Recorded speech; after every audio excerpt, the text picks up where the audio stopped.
এখন আমরা যে পিছন চাকার ব্রেক অ্যাডজাস্ট করব। মেনটেন্যান্স করলাম গাড়িটা, প্রতি মেনটেন্যান্সে আমরা ব্রেক অ্যাডজাস্ট করি।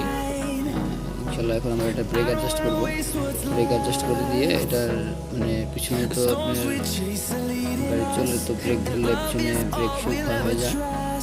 তো এখন এই ক্ষয় হয়ে যাওয়ার কারণে ব্রেক মাঝে মাঝে প্যাডেল নিচে যায়। তো এখন আমরা এটাকে উঠিয়ে দেবো, মানে প্যাডেল যেন স্বাভাবিকভাবে থাকে। তো ইনশাল্লাহ আমরা কাজ করি।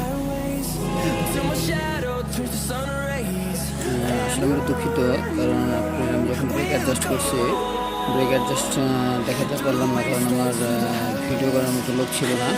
আমি নিজেই ভিডিও করছি, যার কারণে দেখাতে পারলাম না, দুঃখিত। ইনশাল্লাহ নেক্সট টাইম আমরা দেখাবো কীভাবে ব্রেক অ্যাডজাস্ট করে। আপনারা নিয়মিত করবেন, ইনশাল্লাহ ভালোভাবে কাজ করতে পারি।